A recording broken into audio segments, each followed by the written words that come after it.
வணக்கம். இது உங்களுக்கான ஒரு விரிவான அலசல். வணக்கம். இன்னைக்கு நாம எதை பத்தி ஆழமா பார்க்க போறோம்னா, இந்த இன்சூரன்ஸ் துறைக்கு சாட்பாட்ஸ், அதாவது தானியங்கி உரையாடல் செயல்முறைகள் இருக்கு இல்லையா, ம். அதை எப்படி அமைக்கிறதுங்கிறத பத்தி தான். இதுக்கு அடிப்படையா உங்ககிட்ட இருந்து கிடைச்ச ஒரு உரையாடல் பதிவு வச்சு நம்ம ஆராய போறோம். ஆமா. இந்த உரையாடல் பதிவு அம், எப்படி சொல்றது? ஒரு பிராக்டிக்கல் கைடு மாதிரி.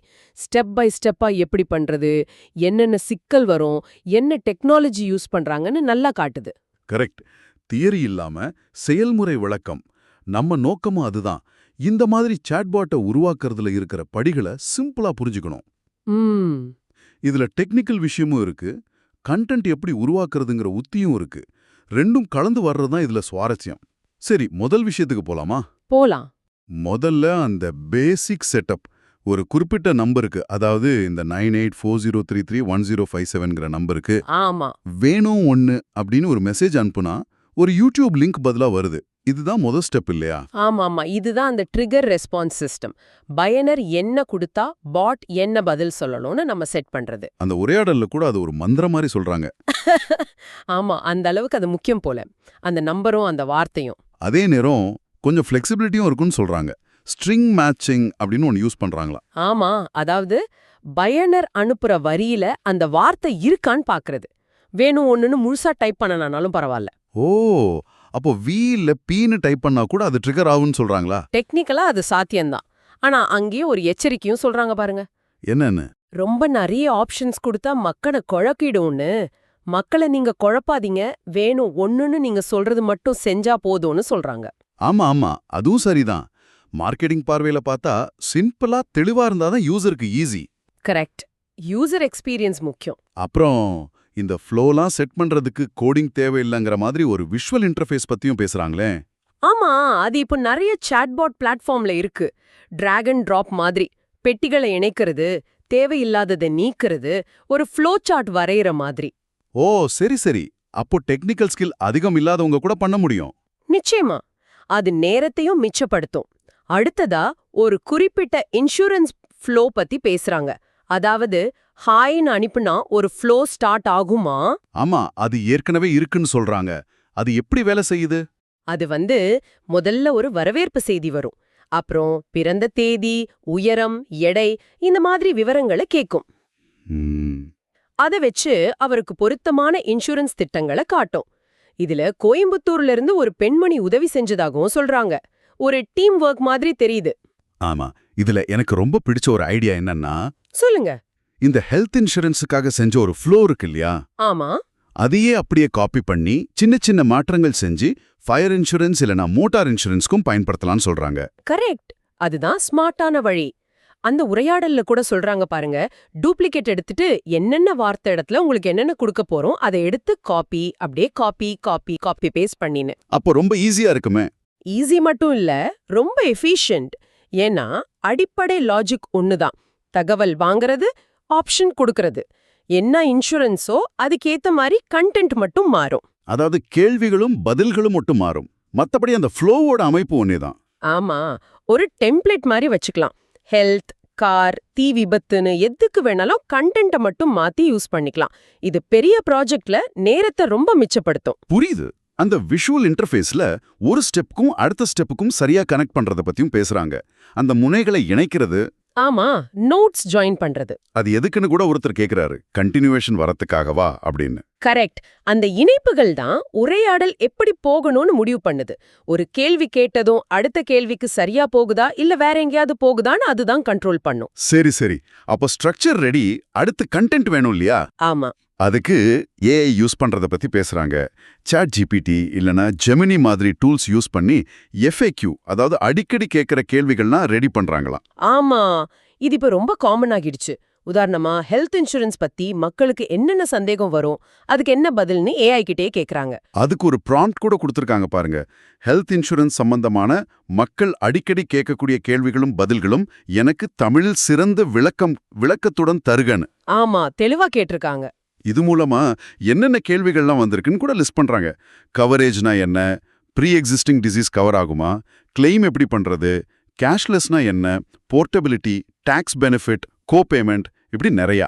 கிட்டத்தட்ட 40க்கும் மேற்பட்ட கேள்விகள் கொஞ்ச நேரத்திலேயே கிடைச்சிருச்சுன்னு சொல்றாங்க. இது பெரிய டைம் சேவர் இல்லையா? நிச்சயமா. ஆனா ஏஐ குடுக்கறத அப்படியே யூஸ் பண்ணலாமா? அத பத்தியும் பேசுறாங்க. அது ரொம்ப ரொம்ப முக்கியமான பாயிண்ட். ஏஐ கொடுக்கிற தகவல் சரியா இருக்கா, பொருத்தமா இருக்கான்னு மனுஷங்க ஒரு தடவை செக் பண்ணியே ஆகணும்னு சொல்றாங்க. ஆமா. ஏன்னா இது இன்சூரன்ஸ், பணம், ஆரோக்கியம் சம்பந்தப்பட்ட விஷயம். தப்பான தகவல் போனா பிரச்சனை ஆயிடும். கரெக்ட். ஏஐ ஒரு கருவிதான். அதோட அவுட்புட்டை நாம சரி பார்க்கணும். அதே நேரம் வாடிக்கையாளர் என்ன எதிர்பார்ப்பாங்கங்கிறதையும் சொல்றாங்க. ஒரு விஷயத்தை பத்தி AZ, அதாவது முழுசா தெரிஞ்சுக்க விரும்புவாங்க. ஆமா, நீங்க நினைச்சிட்டு இருக்கிறது எனக்கு தேவையில்ல, A to Z வரைக்கும் எனக்கு தெரியும்னு ஆசைப்படுவேன்லன்னு ஒருத்தர் சொல்ற மாதிரி இருக்கு. மேலோட்டமா இல்லாம விரிவான தகவல் வேணும். அப்போ AI வச்சு அந்த விரிவான தகவலை உருவாக்கிட்டு அதை சரி பார்த்து ஒழுங்கா ஃபார்மேட் பண்ணணும். ஆமா, அந்த FAQsலாம் PDF, வேர்ட் டாக்குமெண்ட், டாக்கிஎக்ஸ் இந்த மாதிரி ஃபார்மேட்ல மாத்தி சேவ் பண்றதையும் சொல்றாங்க. கூகுள் டாக்ஸ், கீப் நோட்ஸ் மாதிரி டூல்ஸ் யூஸ் பண்ணி காப்பி பேஸ்ட் பண்ணி சேவ் பண்றதான்னு தெரியுது. சரி, இப்போ கண்டென்ட் ரெடி. இது எப்படி வாடிக்கையாளருக்கு அனுப்புறது? அதுக்கு சில வழிகள் சொல்றாங்க இல்லையா அந்த சாட்பாட் பிளாட்ஃபார்ம்ல? ஆமா, 3 முக்கிய வழி சொல்றாங்க. 1 பாட் ஃப்ளோ. அது எப்படி இருக்கும்? அது ஒரு ஸ்டெப் பை ஸ்டெப் உரையாடல், கேள்வி கேட்கும், பதில் வாங்கும், படம், வீடியோ, ஃபார்ம்ஸ் எல்லாம் அதுல சேர்க்கலாம். ஒரு முழுமையான கான்வர்சேஷன் எக்ஸ்பீரியன்ஸ் இது. ஓகே. 2வது மெசேஜ் டெம்ப்ளேட். இது சிம்பிளான டெக்ஸ்ட் இல்லனா படத்தோட வர மெசேஜ். பெரும்பாலும் முதல்ல ஒருத்தரை தொடர்பு கொள்றதுக்கோ இல்ல ஸ்டாண்டர்டான அறிவிப்புக்கோ யூஸ் ஆகும். இதுக்கு அப்ரூவல் வாங்கணும். 3வது வாட்ஸ்அப் ஃப்ளோ. இது கொஞ்சம் வித்தியாசமா இருக்கு. தகவலை கொஞ்சம் கொஞ்சமா அனுப்புறதுக்கு யூஸ் ஆகுமா? ட்ரிப் கேம்பெயின் மாதிரி. ஆமா, அதான் சொன்னீங்க. ஒருத்தர் ஆர்வம் காட்டினதும் அடுத்த 24 மணி நேரத்துல ஒவ்வொரு மணி நேரத்துக்கும் ஒரு டிப்ஸ் இல்லனா வீடியோ அனுப்பலான்னு. கரெக்ட். இது லீட்ஸை நர்ச்சர் பண்றதுக்கு, அதாவது அவங்கள மெதுவா வளர்த்தெடுக்கிறதுக்கு நல்ல வழி. எடுத்த உடனே சேல்ஸ் பேசாம யூஸ்ஃபுல்லான தகவல் கொடுத்து நம்பிக்கை வளர்க்கிறது. இது நல்ல மார்க்கெட்டிங் டெக்னிக் மாதிரி தெரியுதே. ஆமா. அப்புறம் ஏஜென்ட்ஸ் யூஸ் பண்றதுக்கு குவிக் ரிப்ளைஸ், /கமெண்ட்ஸ், ஆட்ஸ் மாதிரி பத்தியும் சொல்றாங்க. அட்ரஸ் மாதிரி அடிக்கடி அனுப்புற தகவலை சீக்கிரம் அனுப்ப இது உதவும். சரி, இப்போ இந்த வாட்ஸ்அப் யூஸ் பண்ணும்போது செலவு ஒரு பெரிய விஷயம் இல்லையா?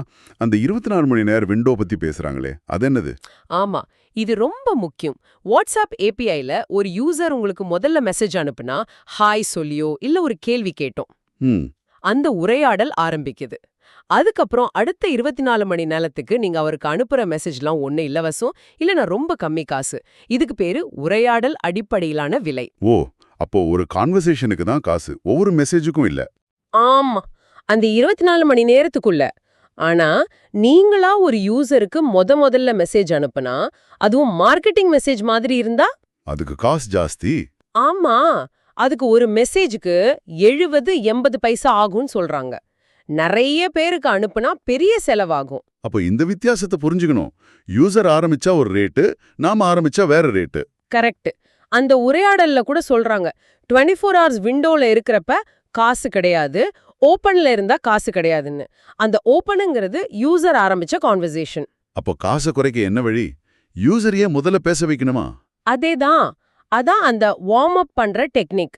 ஏதாவது ஒரு கேள்வி கேட்டோ பட்டனை அழுத்த சொல்லியோ அவங்கள ஒரு பதில் அனுப்ப வச்சிட்டா போதும். ஓ, அப்போ அந்த 24 மணி நேர விண்டோ ஓபன் ஆயிடும். அப்புறம் நாம மெசேஜ் அனுப்புனா செலவு கம்மி. கரெக்ட். இதுக்கு அந்த மெசேஜ் டெம்ப்ளேட்ஸை யூஸ் பண்ணலாம். ரொம்ப புத்திசாலித்தனமான வழி இது. இது தெரியாம நிறைய பேர் மார்க்கெட்டிங் மெசேஜுக்கு செலவு பண்ணிட்டு இருப்பாங்க போல. இருக்கலாம். அப்புறம் சப்ஸ்கிரைபர் லிஸ்ட் மெயின்டைன் பண்றது, பல்க் மெசேஜ் அனுப்புறது பத்தியும் பேசுறாங்க. அந்த 1.4K சப்ஸ்கிரைபர்ஸ் இருக்கிறதா சொல்றாங்க.